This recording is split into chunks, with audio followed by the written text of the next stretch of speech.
On essaye d'imaginer au quotidien la Guadeloupe de 2040, 2050. Et dans notre façon d'intervenir au quotidien, on se place toujours dans cette perspective en disant, bon, que sera la Guadeloupe en 2050 et qu'est-ce que nous devons faire aujourd'hui pour nous préparer aux changements qui nous attendent. Bonjour à toutes et à tous, bienvenue dans les Échos du Pige. J'ai le plaisir de recevoir aujourd'hui Madame Corinne Vingataramé, qui est la directrice générale de PF Terre Caraïbes. Madame Vingataramé, bonjour. Bonjour Dan. Merci d'avoir accepté l'invitation du Pige TV. Première question que je pose à tous mes invités, qui est Corinne Vingataramé?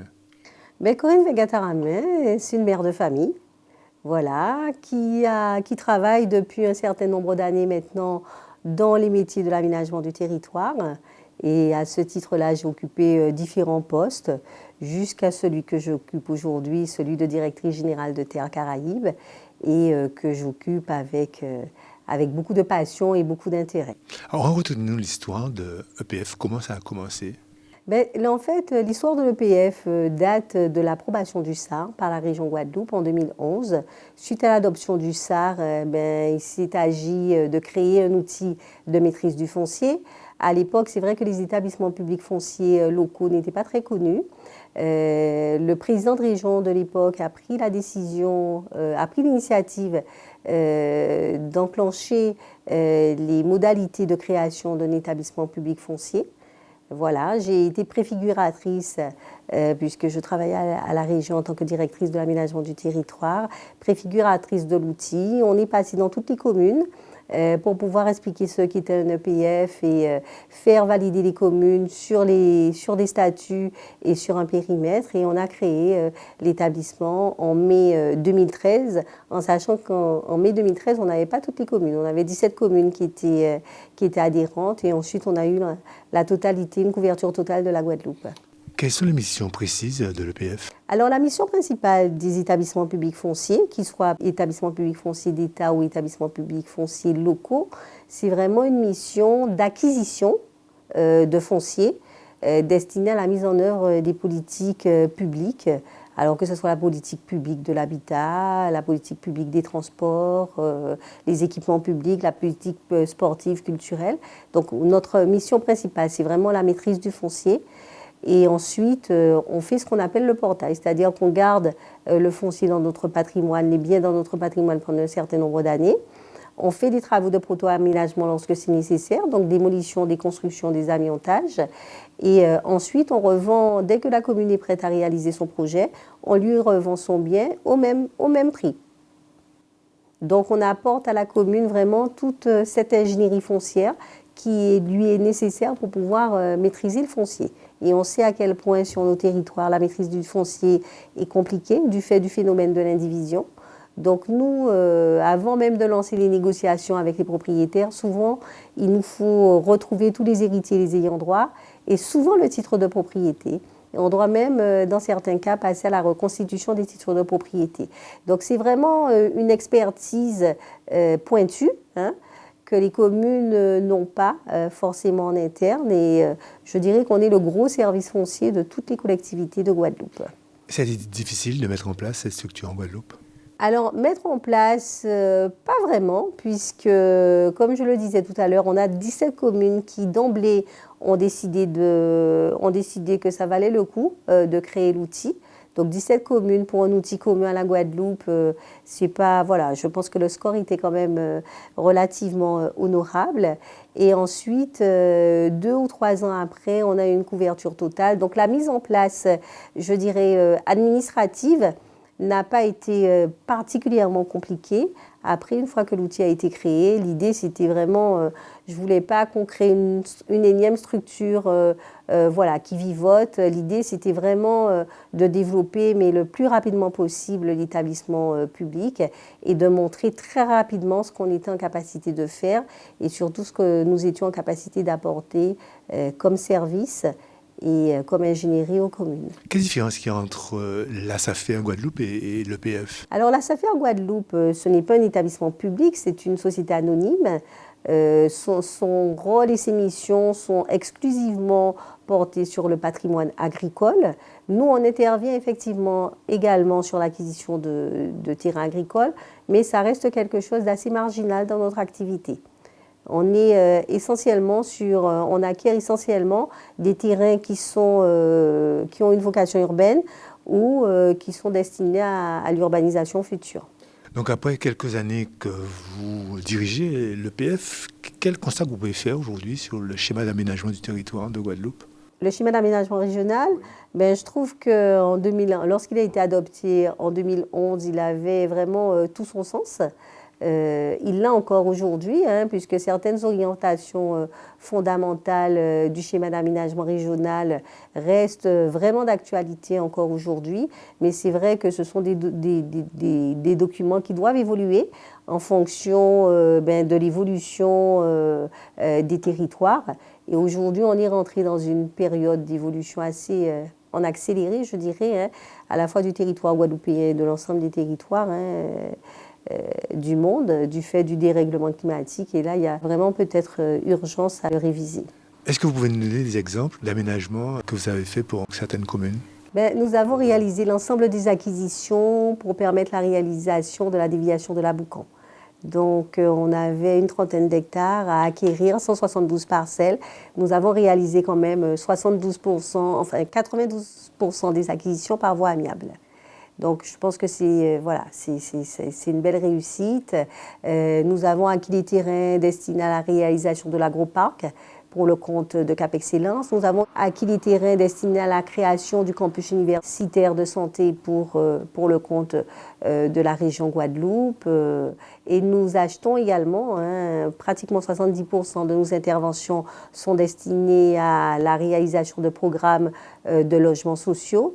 Et nous avons acquis énormément de parcelles pour permettre aux bailleurs sociaux d'édifier de nouveaux programmes. Alors concrètement, quand vous faites l'acquisition, il y a déjà une convention signée avec la collectivité, la commune, pour savoir quel projet qui va être mis en place. Vous achetez justement, vous faites l'acquisition et après vous lancez un appel à candidature. Alors on a deux façons d'intervenir. La commune peut nous saisir directement. Comme je le dis, la région Guadeloupe devait réaliser la déviation de la Boucan. Elle nous a saisis. Elle avait listé avec précision les parcelles qui devaient être acquises ainsi que les emprises qui devaient être acquises. Donc là, on intervient spontanément pour le compte de la région Guadeloupe de manière amiable ou par voie d'expropriation, comme je vous le dis. Mais on est aussi force de proposition. Quand on a identifié sur certains territoires des opportunités foncières qui présentent un intérêt, on saisit directement les communes en leur proposant d'acquérir pour leur compte. En général, quand les communes nous demandent d'acquérir pour leur compte, elles ont déjà un projet. On analyse quand même, on a un devoir de conseil auprès des collectivités à la faisabilité des opérations. Et si l'opération n'est pas faisable, par contre, je veux dire qu'on a un rôle de conseil, on travaille avec des fonds publics. Si l'opération n'est pas faisable, il nous appartient de dire à la commune, écoutez, vous voulez réaliser un groupe scolaire sur cette parcelle, mais pour telle et telle raison, la construction ne sera pas possible.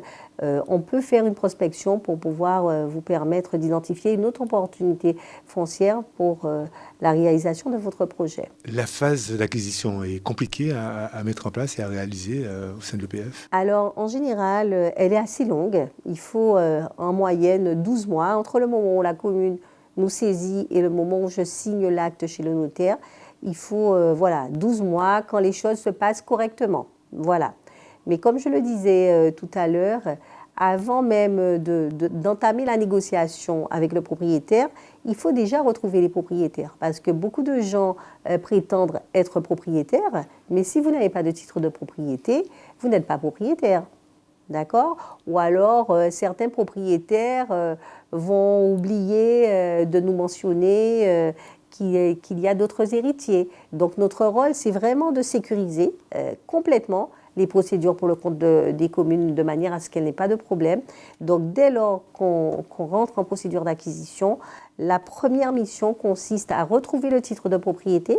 Donc, il faut qu'on ait un titre de propriété et à retrouver l'ensemble des héritiers et des ayants droit, de manière à n'oublier personne dans la négociation. On se rend compte en Guadeloupe qu'il y a beaucoup aussi de dents creuses. À ce moment-là, est-ce que vous intervenez aussi dans ce genre de situation? Ah, mais on intervient exclusivement, pratiquement 80% des parcelles acquises depuis notre création, ce sont des dents creuses. Et lorsqu'on a été créé, je le disais, que nous avons été créés suite à l'adoption du SAR, c'est qu'on avait réalisé dans le cadre de l'élaboration du SAR, qu'on avait un potentiel énorme dans les dents creuses, dans les interstices urbains, qu'il fallait absolument reconquérir de manière à optimiser et gérer de manière un peu rationnelle le foncier de la Guadeloupe, qui n'est pas si extensible que ça, hein. Je veux dire, on a un petit territoire très beau, magnifique, mais fragile, vulnérable, avec un espace qui se restreint, hein, chaque jour et qui va devenir de plus en plus exigu du fait du recul du trait de côte, parce qu'on aura des espaces qui seront impactés par le recul du trait de côte. Donc le foncier, il est finalement rare. Pour moi, c'est une ressource vraiment précieuse qu'il faut gérer avec parcimonie et utiliser à bon escient. Il y a un constat que tout le monde fait, c'est qu'il y a un manque de logements, notamment de logements sociaux en Guadeloupe. Est-ce que vous travaillez avec les bailleurs sociaux? Ah, on travaille. Alors, je le disais tout à l'heure, 70% quand même de nos interventions sont destinées à des opérations de logement, d'accord, des programmes neufs ou des programmes en réhabilitation. Les bailleurs sociaux de Guadeloupe, ce sont nos partenaires et nous, établissements publics fonciers, on est d'ailleurs adhérents à l'Association régionale des maîtres d'ouvrage sociaux. Donc, on travaille vraiment au quotidien, je dirais, avec les bailleurs sociaux. Quel est le plus grand projet que vous avez réalisé pour lequel vous avez une satisfaction totale? Et ça, c'est la première question. Et la seconde, nous sommes presque à la fin de l'année 2025. On pourrait dire que l'année 2025 a été une très très bonne année pour Terre Caraïbes, puisque le nom a changé. On va en parler tout à l'heure.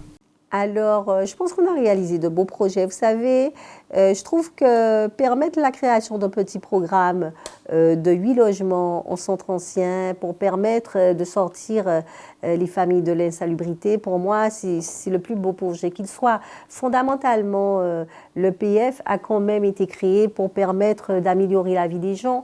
Et la meilleure façon pour nous d'améliorer la vie des gens, c'est de pouvoir leur donner des conditions de vie dignes et décentes. Donc, quel que soit le choix que vous me demanderez de faire, pour moi, dès lors qu'on permet aux familles guadeloupéennes de vivre dans des conditions dignes et décentes, on a gagné notre pari. En plus, c'est vrai que depuis quelque temps, depuis 2021, on a été agréé Office foncier solidaire, organisme de foncier solidaire, ce qui nous permet de sortir aujourd'hui des programmes en bail réel solidaire. On sort d'ailleurs nos 2 premiers programmes cette année. Et je pense que ça c'est du logement d'accession sociale à moindre coût. Mais pour moi, les perspectives du BRS, elles sont vraiment intéressantes dans les années à venir. Donc on peut dire que 2025 a été une bonne année, une très bonne année pour vous? Ben, écoutez, comme toutes les années, il y a de bonnes choses et de moins bonnes choses. Mais globalement, je pense que le bilan est satisfaisant. On a réussi à mettre sur les rails des projets qui nous tenaient à cœur depuis un certain nombre d'années. Le projet Émergence qui vise à préparer les communes à leur stratégie d'adaptation au recul du trait de côte. On a réussi à sortir nos 2 premiers programmes, à sortir et commercialiser nos 2 premiers programmes en BRS. On travaille aujourd'hui également sur la reconversion du site actuel du CHU. En tout cas, c'est une année où finalement on a pu poser les bases de belles perspectives d'avenir. Vous travaillez aussi avec la collectivité de Saint-Martin. On travaille également avec la collectivité de Saint-Martin où les besoins sont énormes, notamment en matière de logement. Et on espère sur Saint-Martin réaliser nos premières acquisitions dès le début de l'année prochaine. Pourquoi avoir changé de nom? Maintenant, c'est Terre Caraïbes à la place de EPF. C'est Terre Caraïbes Guadeloupe Saint-Martin. Parce que, en fait, lorsque la collectivité de Saint-Martin a souhaité adhérer à l'EPF, on s'est dit, établissement public foncier de Guadeloupe et de Saint-Martin, le nom était quand même un peu long. On a voulu changer de dénomination, voilà, pour avoir un nom qui soit un peu plus vulgarisable, je dirais, et plus, qui soit un peu plus chargé de sens. Très bien. Pour conclure, Madame Vengata, qu'est-ce qu'on peut vous souhaiter? De continuer comme on l'a toujours fait. Je crois qu'aujourd'hui, on est vraiment, on travaille sur des dimensions spatio-temporelles très différentes, hein. C'est-à-dire qu'on acquiert de petites parcelles de 100 mètres carrés dans les centres-villes, mais on vise aussi des parcelles bien plus grandes, de plusieurs hectares, dans les zones en périphérie des villes, des communes, des centres-bourgs. Donc on travaille sur des échelles différentes et on travaille aussi sur des temporalités différentes parce qu'on gère le quotidien, mais on se place aussi beaucoup sur des projections d'avenir. On essaye d'imaginer au quotidien la Guadeloupe de 2040-2050 et dans notre façon d'intervenir au quotidien, on se place toujours dans cette perspective en disant, bon, que sera la Guadeloupe en 2050 et qu'est-ce que nous devons faire aujourd'hui pour nous préparer aux changements qui nous attendent. Madame Vengata-Armé, merci d'avoir répondu aux questions du PIJ TV. C'est moi qui vous remercie.